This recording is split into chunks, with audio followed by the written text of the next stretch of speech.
Welcome to A Shot of Ag. My name is Rob Sharkey. I'm a fifth-generation farmer from just outside of Bradford, Illinois.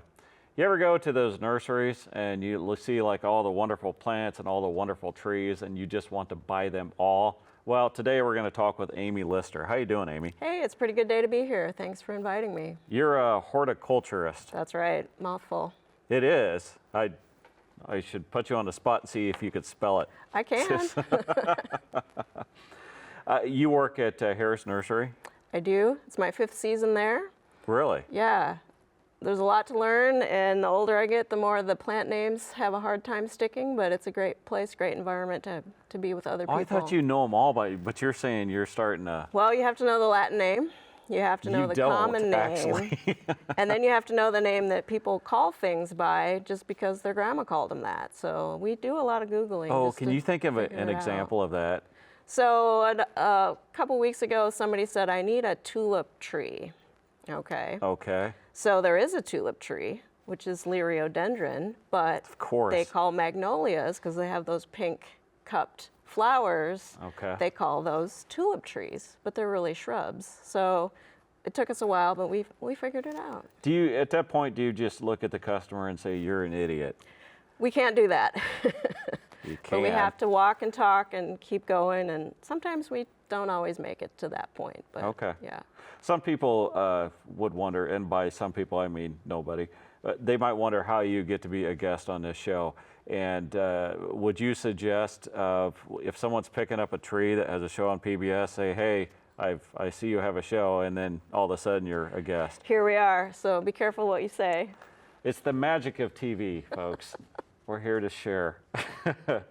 Did you grow up with like a horticulture background now? You know, I grew up in suburban Minneapolis. We didn't have access to 4-H or FFA. I knew what they were, but we Yeah. didn't have ag classes in my giant high school. And I just had a real strong interest in plants. So I realized that botany really wasn't terribly practical. And once I figured out what that word was, horticulture, Oh. I figured it out, and I decided to go to Iowa State, where they have a huge agriculture program. What'd you study there, though? So my emphasis was design. That's just where I feel comfortable. And Like so what? Like clothes design? What? landscape design. Oh, landscape design. Yeah, Okay. yeah. So it's a little more artsy, and I did get a minor in design studies, and so it was quite a dichotomy, if you will, swinging from the guys with manure on their boots to the art school with the with the hippy dippy crowd. But there I was, kind of faking my way through the whole thing. You're and kind of in between, huh? yeah, I think I have a sign on my head that says I don't belong here. I feel like I don't belong here. So anyway, that's how it goes. Okay. So you got done with college. You got married. Where'd you meet your husband? So we met at Iowa State. Okay. He was an engineering student, which there's a lot of those there, and I kind of swore them off. But for some reason, Brian got a piece of my heart, and he grew up on a farm. So Well, how'd you meet? What was the initial? we at a lived in the bar? same residence hall association. So I was actually working food service, shoveling eggs in the morning for breakfast, and he would come through the line and Yeah. caught my eye. In a bar. That's all you had to say. I mean, you can make up this nice story for the kids and whatever, but you met in a No, bar. it's true. That's fine. It's just the dorms, yeah. He was a farm kid, though. Yes, yes. He's, I think, 5th generation like you, but he didn't decide to stick around on the farm. So, Yeah. But still, you can take the kid away from the farm, but you Yep. still have to plan your wedding. exactly. So we decided to get married in the summer because we were both going to graduate at Christmas time. And so we wanted a garden wedding, and we had to plan it around the hog show at the Iowa State Fair. Well, yeah. So, yeah. I mean, why would you want to? Why would you even think about that? Because for the Lister family, that's the highlight of the year. It's kind of their family vacation. And I mean, it's a big business thing too, because they would sell quite a bit of, merchandise, if you will. So I had a sister get married during shotgun season for deer. I truly hope I talk to her again someday. Okay. that's critical. My father-in-law did tell me, though, to be a Lister, I had to show. So the year after our wedding, I had to get the little stick, and they Yeah. assigned me a hog, and I was terrified that I was going to forget which one was mine because they had the little numbers painted on them. And so Okay. yeah, so It's that's how. it's not like there's that many out there. No, but I was nervous, and I'd never done that before. Like I said, I'm a city kid. How'd you do that? Because actually, the showing pigs, there have been some viral videos of some kids that were kind of nutty looking when they were Okay. doing that, and like really at the judges and that. And all the kids that showed pigs were like, "Oh, I don't see the big deal," and the rest of society is going like, "Wow, that's a weird subculture." Sure. I never got into it. So Okay. I just Did you made sure win? I had really nice red boots that matched my red sweater, and that's all I cared about. Nothing to do with the pig. No, Okay. Did you win? I don't remember. I know I didn't get first. I'm guessing no. No blue ribbon for me. But look at this lovely white ribbon that I got. Ninth Yeah. place. Yeah. Okay, so how did you end up in Peoria? So my husband works at Caterpillar, so Mm-hmm. we graduated and we got an apartment, and now we have a couple of acres Nice. just outside of Peoria. And yeah, we have a big yard, and it takes a lot of my time, so it's enjoyable. And honestly, during COVID, it was kind of nice to have that amount of elbow room that, if we had to, say, grow our own food, we could, but we don't. Do you have a bunker?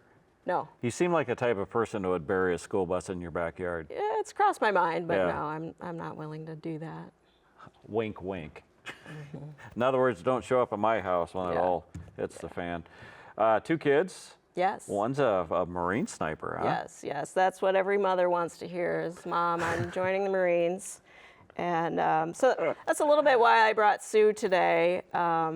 Yeah. Sue, Once the you survive T-Rex. motherhood and the Marine Corps and COVID, you can't be too serious about things.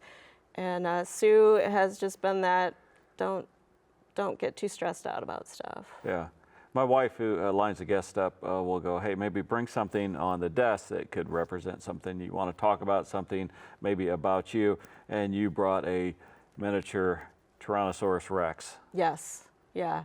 So I actually purchased it at an estate sale, hoping to hide it in a friend's garden and not tell her about it. But Sue has become a mascot for me. And, Whoa. You were going to hide this in somebody you call a friend, yes, their garden, Yes. to give them a heart attack? Well, like I said, you can't take gardening too seriously. It's just for fun, really. You at an estate sale? Yeah. Did, There were creepy dolls there, and this was the coolest thing I could find and walk out with. was it an auction? For $3. No, Sue came home with me for $3. $3? Yeah, That's I thought it was a good deal. probably about, yeah, I would say it was overpriced, but I didn't, the movable jaw. Yeah. Well, I tell you what, I didn't tell you about this, but I've made her accessories too. So she sometimes comes to our Quilt Guild meetings, Gems of the Prairie. Uh-huh. And depending on the theme of our workshop that week or month, she has a different outfit. So we had a Dr. Seuss theme, so she got a hat. It must be very special in your world. That's I'm just having a good time. Dr. Seuss. Try Sue. being a mother of a Marine sniper. Everything is In all seriousness, that had to be respect to that. terrifying. It was. He was in Afghanistan, Yeah. and then COVID got him stuck there for a while. So yeah, But back home safe? Yep, all's well. He's going to college. So yeah. And you had a daughter? Yeah, our daughter Emma's at Iowa, which was a little bitter pill to swallow, having 2 Cyclone parents. Then all of a sudden your kid is a Hawkeye. It's Caitlin Clark. Caitlin Clark was a Yeah, classmate. that's what it is. Yeah, Really? Yeah. That's cool. But And what's she going into? she's going to be a nurse. Okay. Very nice. Yeah. Yeah, it works out. Okay, let's talk about you working at Hare Nursery. Yeah. Yeah, unsolicited plug. What was what got you into that? Well, with a degree in horticulture, there's a lot of opportunity, and yet at the same time, there's not. So I happen to live close by, and I happen to be a plant geek, and they sell plants, and I like that. So Yeah. it worked out. I'm out there in trees and shrubs, and I helped you load your tree that you purchased from us. So I don't remember you helping that much. that's how it came to be. Well, 500-pound tree, there's not a whole lot I can do, but No, the young man with the whatever. I've never seen a lifting device like yes, that, but it we was call that the grabber. yeah, that thing was pretty awesome. yeah, it's I don't have trees like that, but I want a grabber. Yeah. Yeah. To answer me this, I'm driving into Peoria and I see people, they're netting their trees. Oh, they're putting yeah. nets around there. What's with that? Yes. So this year, 2024, was the year when 2 broods of cicadas were coming out at the same time. So this hasn't happened since 1803, I believe, or 1805. And so people were kind of freaking out that the cicadas were going to eat their trees. Well, what's really happening is nobody's eating anybody's trees. The cicada, the female, is going to make a small slice in the pencil-sized branches and lay her eggs. It's always the women. So yeah. Yeah. So they're out there screaming. It's the guys that are screaming. The guys are looking for Okay. for a mate. Can't deny that. Yeah. So once these eggs hatch, they'll drink a little bit of the tree juice for a few days, and then they fall to the ground and they go underground for the next 17 years. So I actually covered one tree, but I haven't yet seen a cicada in my neighborhood. So it's very patchy depending on where you live. They tend to be in the woods. That's I've 2 properties that we have would have like timber there. I've heard them there, but at Yeah. our house, which is generally cicada central, nada. Yeah, Yeah. ditto. Like I haven't seen one. So we made cicada cookies at work the other day. We, the little Nutter Butters with some chocolate and the red eyes. So Oh, I thought you made them out of cicadas. We're, Like you're taking it we're to the not next interested level. in actually eating them, although they are edible, good source of protein. But we prefer Nutter Butters. So just trying to have, like I said, trying to have fun with it because. So do people need to net their trees? Not really. If they were a young tree, there's probably a chance to be concerned, but most trees are just going to shake it off. So it's the It's nature. It's the netting companies that are pushing this propaganda. Perhaps. Tree fear. Perhaps. I Yeah. feel like the media blew it out of proportion. So Do you know who bought a bunch of stock in the tree net company? That's a good question. It's Dr. Fauci. Dr. Fauci. Please don't email me. I don't care. It's a joke. All right. So, you don't necessarily need to put because I'm driving by people that have netted every single tree in their yard. Yeah. It's comedic. Like I said, the shrubs, the evergreens, they're not interested in that. The cicadas aren't interested in that. Okay. So I had a dual purpose. I have a cherry tree. So I'm trying to keep the birds off eating the cherries. So I thought, well, this is the time to try it. And if a cicada were to come along, I would thwart that as well. Yeah. I forget what my wife bought. It was a red elm, something like that, from you guys. I think it was a red maple. It was a red maple. It's a beautiful tree. What's the main tree that people are buying? We sell a lot of Brandywine maples because they don't make helicopters. So it's a male clone. Most people don't want messy trees, so we try to have ones that will accommodate that. We had a guest on one time, and they sell trees up in Chicago area, and I asked them their number 1 tree was the honey locust. I said, you're insane, because those are the devil tree, right? Where they have got the big spikes on it? These are thornless. Yeah. So what's great about the honey locust is the leaves are really small. So A, you get nice sunlight dappled on the ground, so you can have good turf underneath. And B, you can't rake them up even if you try. They're so tiny. So it's about as low maintenance as you can get. It's for lazy homeowners. Yeah. Well, we all have other things to do besides rake. Yeah. I've never raked in my life. You don't do that out in the country. Well, that's Yeah. always an option. We just let the wind do it. We don't have the neighbors that are going to complain. Sure. Do you enjoy working there? I do. It's great to be part of a team. I've been self-employed for the last 8 years because I needed the flexibility to drive those 2 kids to sporting events. And it got me through the tough times of COVID and the Marine Corps, but I really miss being part of a team, so I came back.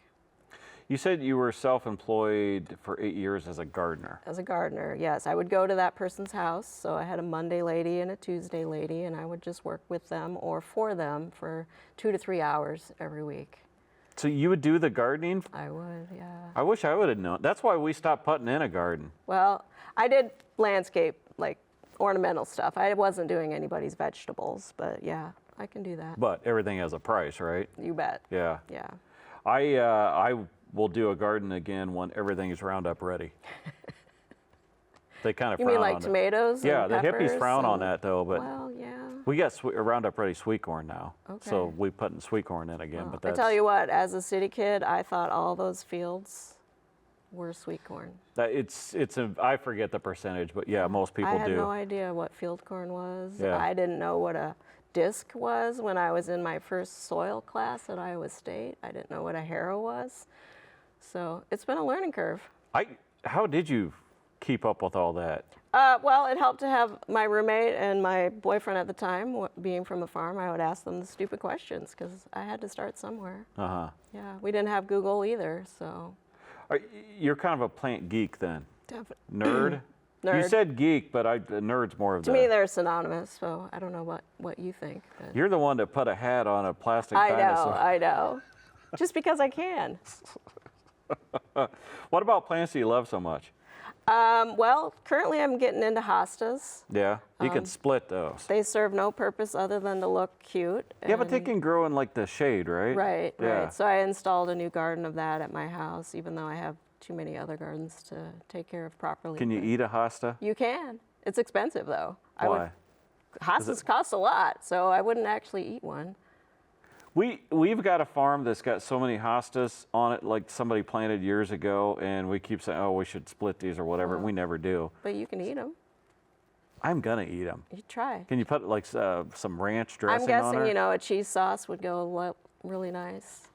So ranch is always good. I have to I hurry come up from here. a large family of ranch aficionados. Did you go to supper clubs as a kid? Because supper clubs always make their own ranch dressing. No, You can always sorry. tell supper club because they have wood paneling and they always make their own ranch dressing. Okay. Yeah, just a Mental note. yeah. Are you using metal detectors? Is that a hobby? Yeah, it's something I picked one up at a garage sale. Yeah. And my husband's farm has been around for well over 100 years, so we just started take a shovel, take a magnet, take a bucket, take it, and we find all these weird things that must have been horse-drawn equipment pieces and parts, but we don't know what they are, and found a lot of nails and steeples and barbed Yeah. wire and junk, but you know, it's just cheap entertainment, really. I still find horseshoes out in my fields. Okay. I mean, it had well over 100 years. Well, it took us a long time because we thought for sure if you have the equipment, at some point you're going to run into a horseshoe, and it took a couple years before we found one. Yeah. So, I find a lot of deer antlers in my Oh. tires. oh, Why don't you find a bone detector? a bone detector. Yes. That's an interesting combination. What's this? So the optional object that I brought, I like to quilt, and I like color, even though there's not a ton of color on this. Quilting and gardening are very similar. And this is actually, Whoa, what? yeah, How? it's all about design, how things play together, texture, color, rhythm, repetition, all those things that we learned can't in eat College this, of though. Design. But I like this because it's also recycling. These are pieces of somebody's farm. They're reclaimed pieces of barns and chicken coops, and the fellow that makes them, he offers them for sale at our quilt show. Oh, this didn't come from Hobby Lobby. No, they're homemade, and I would like to, in my retirement days, get into that for myself with pieces from our farm as a way to keep little bits of it alive, keep history alive. Your farm, which again was your husband's family, right? Correct, yes. Had a cemetery on there? Yeah, I'm currently, again, nerding out about cemetery preservation and restoration. This cemetery started in the 1850s. The last person was buried in the 1830s, and the poor guy, Jasper, doesn't have a headstone because he died during the Depression. So I want to take care of him and then get everybody kind of straightened up and situated because nobody's really been out there to take care of it other than to mow. How's the headstones holding up? A lot of them are broken. The cows got in. Yeah. The cemetery knocked down a lot of it. So there's 29 folks in there that I I want to keep. He's 29. Yeah. That's, I mean, because generally these small farm cemeteries, I mean, it'd be less than 10 people. Sure, sure. So the first one there, I believe, was the original landowner, Eliphas Lister's father-in-law, and then just, you know, neighbors and other family members are there. So. Where'd that family come from? Well, the land was bought while they were living in Indiana, but Okay. the actual Lister family is from the UK. So I'm still trying to figure that out. I haven't been able to find that link between America and England. Do you know your family side? Not a whole lot. I've been Yeah. so busy working on my husband's side that I haven't really got to mine. It's overwhelming. Like it's kind of like collecting baseball cards. When you do genealogy and you get on those online websites, I have over 900 people just on my husband's side, and someday I'll get going on my side. It's pretty unbelievable to think, 150 years ago, people settling there, breaking the ground. I mean, no electricity. Sight unseen. He bought it off of the government because it was some poor soldier fought in a war and earned it as his income, if you will. But he passed away, so his mom actually sold it. So there's a lot of history that you can find out online, about your farm, your property. I really love plat maps. Yeah. There's so much information on a plat map. Well, I don't know if you've ever been to Iowa in the winter, but could you imagine trying Yeah. to survive, Yeah. -20 Right. in like a mud hut or whatever they used to live in? Yeah, I really can't, and I appreciate all the hardships that they went through. Yeah. I like the fact that, sometimes people marry into a farm and it's just kind of there. You seem to really embrace the heritage of it. I don't really know why. It's kind of ironic that the in-law is the most interested in the history of the farm and the people and where they are and where they're buried and where they ended up. The original guy had 16 kids, and they Good scattered night. all over the country. From one woman? No, 2, Okay. both named Nancy. So that's been He's buried. That made it convenient. He's didn't it? buried, and Nancy's on one side, and the other Nancy's on the other side at the Lister Cemetery. So. Oh, yeah, okay. Yeah. I thought you were talking about when they were alive. Yeah. No. What is your ultimate goal? What is your ultimate fantasy? Like, if you could do anything with the plants, with the designs, if you could wave a wand, what would you be doing? Oh wow, that's a big question, Rob. I would say if I could, I would have just me and my plants and hanging out with a greenhouse and making more plants and Yeah. yeah, Do you like plants more than people? yeah. I could tell. Yeah, a lot of us, especially at Hair Nursery, are introverts, Yeah. and it's hard for us to work with people. Yeah, but you get all these customers, and man, I got to imagine, because, like, say someone bought a tree and they dug a hole this big and threw it in, didn't water it, then all of a sudden it's your fault that it died. Yeah. Do you ever slap them? We wish we could, but Yeah. no, we don't. I don't blame We you. want them to go away happy, so we try to make it right. Yeah. And, Most people probably go out of their way to try to make stuff live, right? Yeah. I mean, it's a big learning curve. I mean, Yeah. it's not easy. Just teaching someone how to use a hose Yeah. is bigger than you would imagine. I don't know what it's like in the world of corn and beans. I guess you rely on Mother Nature to water, but we spend a lot of time talking about gallons or inches or Yeah. whatever quantity. Nobody ever told me I had to hook the hose up to something for it to work. Yeah. I Sometimes sat we have there to and start yelled at the at it basics. for so, hours Yeah. before I realized. Drilling holes in buckets or tree diapers. I mean, there's just an endless amount of stuff to talk about. Is the problem not watering enough or overwatering? Most of the time, it's underwatering. Yeah. Yeah. I just put the hose on there and then I walk away for half a day. And that's what I do too. Yeah. Yeah. It's probably not real good. If people want to find anything like hares or anything, maybe get a hold of you, is there a way to do that? Yeah, well, we have a website, harenursery.com. We also have a Facebook page, and our marketing lady, Renee, does a really good job of every day putting something out to kind of catch your eye. And you can always call us, and we'll answer your questions the best we can. I think they need a new mascot. It might be Bring Your T-Rex to Work sometime coming up soon, so you can come by and say hello. We'll see. Amy, it's been a joy to get to know you a little bit. I'm really glad you came on the show.